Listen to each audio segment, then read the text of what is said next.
औज़ुबिल्लाहिमिनश्शैतानिर्रजीम बिस्मिल्लाहिर्रहमानिर्रहीम। मैं हूँ राना शकील रहमान, FVN पर खुश आमदीद।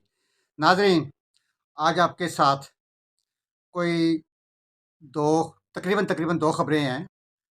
एक तो बिजली के हवाले से और दूसरा पुलिस के हवाले से, जो कि पुलिस के ऊपर बहुत सारी उँगलियाँ उठाई जाती हैं। उन्हें कह लें कि एक अजीब-सी नज़रों से, नेगेटिव नज़रों से देखा जाता है।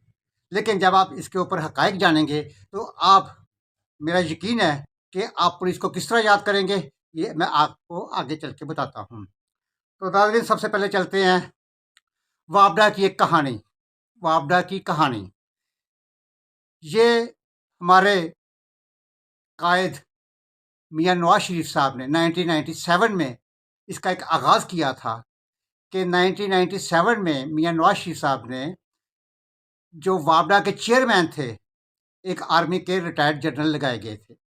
जी हाँ नाज़रीन, 1997 में सबसे पहले मियाँ नवाज़ शरीफ ने वापडा के जो चेयरमैन थे, वो आर्मी के एक रिटायर्ड जनरल लगाए गए थे। अब भला सोचने की बात ये है कि किसी को ये ओब्लाइज किया जाता है, गिव एंड टेक की जाती है। अब वापडा और आर्मी, ज़मीन आसमान का फ़र्क है। सॉरी। अब आर्मी वालों को, ख़्वाह वो जनरल हों, ब्रिगेडियर हों, कर्नल हों, कोई भी किसी भी ओहदे पर हों, वो अब वापडा जाने बुला के वापडा को कैसे चलाया जाएगा। I am true? यस। अगर आप मुझे, मेरा एक प्रोफेशनल एज ए, मैं सहाफ़ी हूँ, एज ए सहाफ़ी मुझे कहा जाए कि ये आप ट्रेन को चला दें, ट्रेन का इंजन चले, पीछे बोगियाँ उठा ले जाएं, आप ट्रेन यहाँ से लाहौर से आप कराची ले जाएं, तो क्या मैं ट्रेन बस सलामत, सही सलामत कराची तक पहुँच पाऊँगा? कराची तो बड़ी दूर की बात है। मेरा ख्याल, मैं लाहौर से निकलूँगा तो ये कोट राधा किशन या पत्तों की से आगे नहीं जा पाऊँगा। या तो ट्रेन को उल्टा दूँगा, अवाम को तबाह बर्बाद कर दूँगा, इसके अलावा तो और कोई नहीं। या कोई मुझे कहे कि जी आप जहाज़ चला के दिखा दें, या कोई ऐसा प्रोजेक्ट जिसका मेरा एक्सपीरियंस ही नहीं है, वो चला के दिखा दें। सेम ये हमारा वापडा वाला यही सीन हुआ है। जी हाँ नाज़रीन, ये आजकल जो वापडा के चेयरमैन हैं, आज करंट जो चेयरमैन है वापडा के, वो लेफ्टिनेंट जनरल सज्जाद गनी साहब हैं। जी हाँ नाज़रीन, और इससे पहले ये जो थे वो एक अपना जनरल मुजम्मल थे, और इसी तरह ये 97 से आर्मी के हिस्से में ये चेयरमैन वापडा की सीट दी जा रही है। तो नाज़रीन, अब वहाँ पे हो क्या रहा है, ये कह लें कि 2 साल के अरसे के दौरान क्या हुआ है, ये जो महंगाई की एक नया तूफ़ान आया है महंगाई का, बिजली के हवाले से, पीडीएम की हुकूमत से, ये बल्कि पीटीआई से शुरू होता हुआ पीडीएम, और आज निगरान हुकूमत के मत्थे ये लग गया सारा कुछ। तो ये तकरीबन 2 साल से या 2.5 साल, तकरीबन 2 से 2.5 साल के करीब, वापडा के chairman retired lieutenant general Sajjad Ghani साहब ने अपने करीबी दोस्त, अपने एक करीबी दोस्त, रिटायर्ड आर्मी से, रिटायर्ड ब्रिगेडियर साहब, जिनका नाम है ब्रिगेडियर मोहम्मद तुफ़ैल, रिटायर्ड मोहम्मद तुफ़ैल साहब को, जो कि डिप्टी चेयरमैन है। ये इनको मुख्तलिफ ओहदों से, इनके लिए, बल्कि इनके लिए एक ओहदा भी स्पेशल, ये ब्रिगेडियर साहब मोहम्मद तुफ़ैल साहब के लिए बाकायदा एक वापडा में एक डेजिग्नेशन को तश्कील दिया गया था, और उन्हें वहाँ से एडजस्ट किया गया था। वहाँ से ये तरक्की पाते हुए ये जीएम भी बने, जीएम एडमिन भी बने। जीएम का जो ओहदा होता है डीजी, ये पहले डीजी थे, डीजी लॉ को इस तरह एक था, इन्होंने अपना ये बनाया हुआ था, और उसके बाद ये फिर जीएम एडमिन बन गए वापडा में, और जीएम का ओहदा बड़ा होता है वापडा में, और अब इसी तरह ये डिप्टी चेयरमैन है।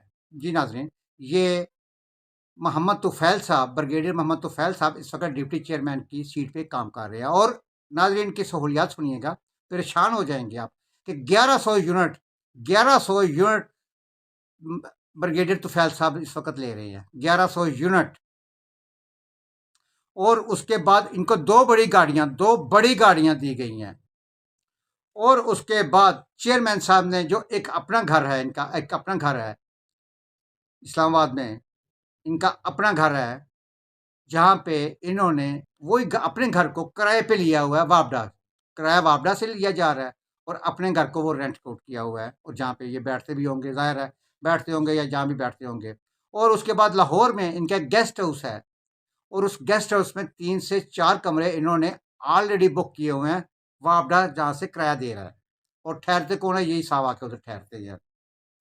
और इसी तरह अब ये एडमिन में, और इसके अलावा इन्होंने जो मुख्तलिफ तरह के टेंडर्स होते हैं वापडा के, बहुत से टेंडर्स होते हैं, सैकड़ों के हिसाब से टेंडर्स होते हैं जिनको ये टेंडर्स मंजूर किए जाते हैं, मंजूर नज़र किए जाते हैं। अभी हाल ही में इन्होंने एक 62 गाड़ियाँ, जी हाँ नाज़रीन, 62 गाड़ियाँ बुलेट प्रूफ गाड़ियाँ को इन्होंने एक टेंडर दिया। वो किसके लिए गाड़ियाँ थी? चाइनीज़ के लिए, जहाँ पे चाइनीज़ ड्यूटी देते हैं, चाइनीज़ ड्यूटी देने अपना देते हैं, और फिर उनके लिए बुलेट प्रूफ गाड़ी, ज़ाहिर है उनकी सिक्योरिटी का अरेंज करना होता है, तो उनके लिए 62 बुलेट प्रूफ गाड़ियाँ की एक टेंडर दिया गया। टेंडर में वो जो वेंडर्स आए हैं, मुख्तलिफ वेंडर्स ने अपना अपना कोटेशनें दी हैं, लेकिन बाद में वो उनको कोटेशनों को, उन वेंडर्स को एक साइड पे करके अपने मंजूर नज़र, जी नाज़रीन, अपने मंजूर नज़र लोगों को ओब्लाइज किया गया, और वहाँ से ये गाड़ियाँ खरीदने का कहा गया था।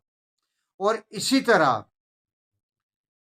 अब मुख्तलिफ तरह के इनको और फैसिलिटीज दी जा रही हैं, लेकिन आज इन दिनों में, चंद दिन पहले, इनके खिलाफ कुछ इंक्वायरियाँ शुरू हुई हैं कि इन्होंने एक, वापडा ने जो अपनी सिक्योरिटी, जो उनकी सिक्योरिटीज़ हैं, उनके लिए एक आर्मी की वर्दी का यूनिफॉर्म के लिए भी टेंडर दिया था, और यूनिफॉर्म सिलाई भी हो गई थी। उनका आजकल केस एक शुरू हो गया है।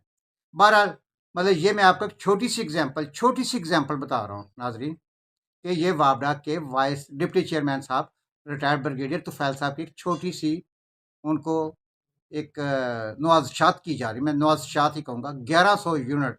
जी हाँ नाज़रीन, आगे चल के मैं आपको बताता हूँ कि जो मेरे घर के बिल आए हैं, मैं आपको बताता हूँ कि हम जैसे लोगों को घरों के बिल जो इतने अज़ाब बन के हमारे ऊपर नाज़िल हुआ है, जो खुदकशियाँ ही खुदकशियाँ हैं, जहाँ पर खुदकशियाँ ही खुदकशियाँ हैं नाज़रीन। ये तो वापडा के चेयरमैन और वाइस चेयरमैन से होते हुए, असल में ये लॉसेस, लाइन लॉसेस हैं, सबसे ज़्यादा लाइन लॉसेस हैं, जो कि सुबह बलूचिस्तान और सिंध, जी नाज़रीन, सिंध, हैदराबाद बशमूल कराची, ये बड़े बड़े शहर जहाँ पे ये लाइन लॉसेस है, बिजली चोरी की जाती है, बिजली चोरी की जाती है।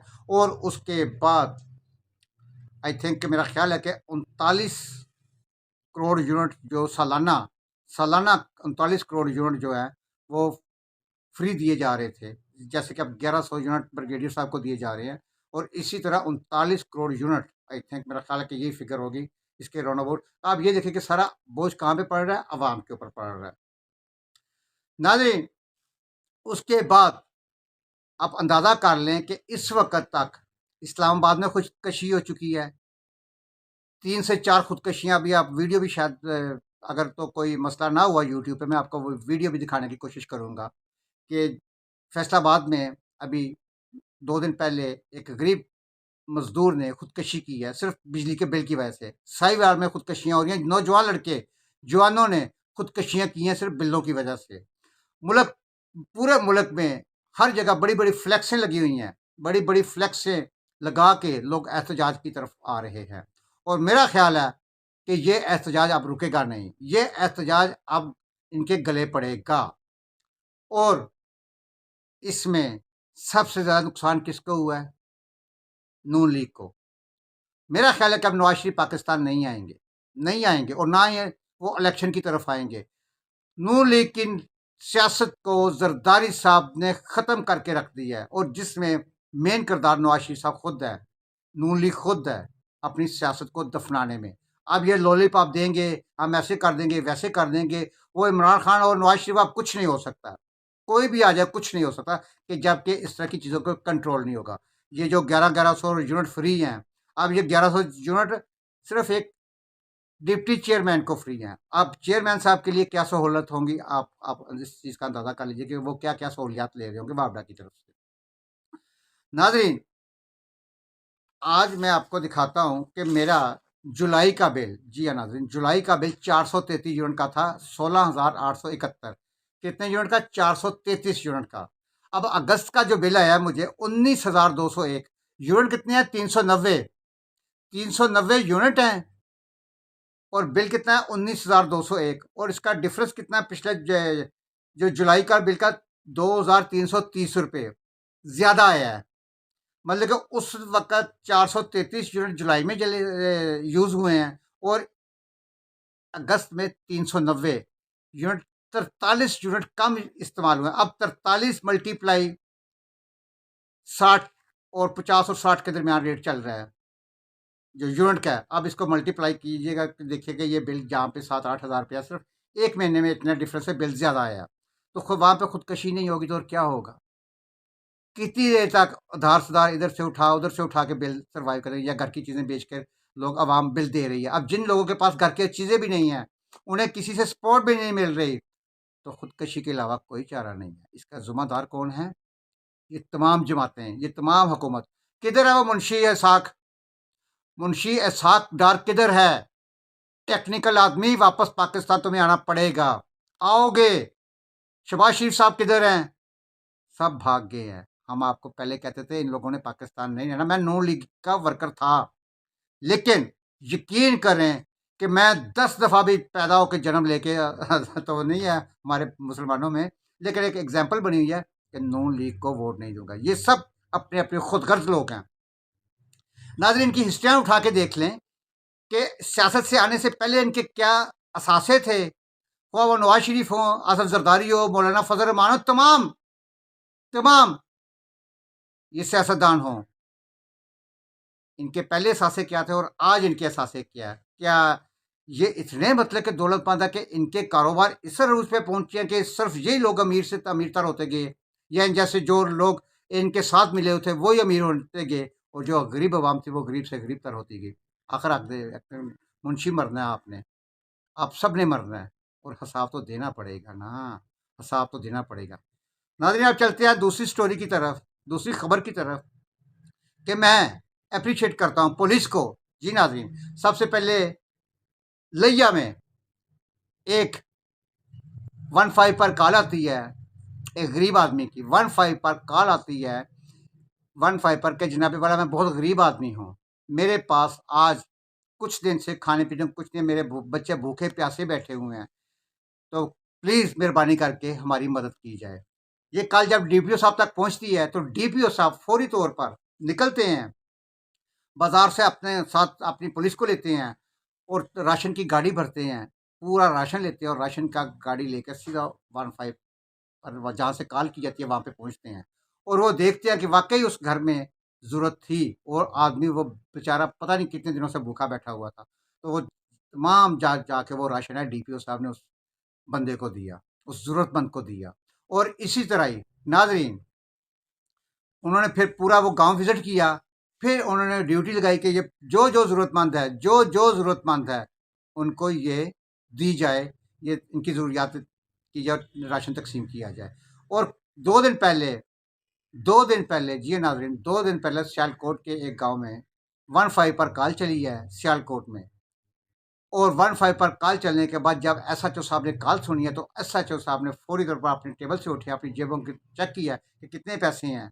वो पैसे उन्होंने इकट्ठे किए, इकट्ठे करके अपनी स्क्वाड के साथ वो फ़ौरी तौर पर उस बच्ची के पास पहुँचे। बच्ची थी, एक मासूम बच्ची थी जिसने कॉल की कि अंकल, हमारे घर में फाकों से हम लोग मर रहे हैं, मेरा बाप बीमार पड़ा है, मेरी माँ चूल्हे के ऊपर बैठी है लेकिन पकाने के लिए कुछ नहीं है, खुदारा हमारी मदद कीजिए। अब ये 15 पर कॉलें चलने का सिलसिला शुरू हो गया है, और मैं एप्रिशिएट करता हूँ डीपीओ साहब को, एसएचओ सियालकोट को, और वो जो दीगर लोग हैं जो 15 पर कॉल चलने की अपील करते हैं राशन के लिए, तो वो 15 पर पुलिस फौरी हरकत में आती है और उनकी मदद करती है। तो नाज़रीन, ये थी आज की खबरें जो मैंने चाहा कि ये एक तो 15 पर पुलिस की जो अलग कर दिया उसका भी देखें, पुलिस की दूसरी साइड भी देख लीजिए। तस्वीर की एक साइड ना देखें कि पुलिस में ये काली भेड़े हैं या पुलिस ऐसे-ऐसे गलत काम कर रही है। पुलिस के जो पॉज़िटिव काम हैं, पुलिस के जो अच्छे काम हैं, उनको भी हाइलाइट करना चाहिए, मीडिया पे आना चाहिए, और उनकी हौसला अफ़ज़ाई के लिए उनको सैल्यूट पेश करना चाहिए। तो हमेशा तस्वीर के दोनों रुख देखें। तस्वीर की एक साइड ना देखें, तस्वीर की दूसरी रुख भी देखें। ये हर बंदे के लिए, हर इंसान के लिए, हर फ वो ख़्वाह हुक्मरान हो, हुकूमती नुमाइंदे हों, किसी भी रिश्तेदार भी हों, कोई भी हों, जहाँ भी वन साइडेड प्रॉब्लम्स आ रही हैं, तस्वीर की दोनों जब आप तस्वीर की दोनों साइडें देखेंगे, तो फिर आप किसी नतीजे पर पहुँच सकते हैं। नाज़रीन, इसके साथ इजाज़त दीजिए। अपना घर का, मोहल्ले का, शहर का और खूबसूरत प्यारे पाकिस्तान की सफाई का खास ख्याल रखें। अल्लाह हाफिज़।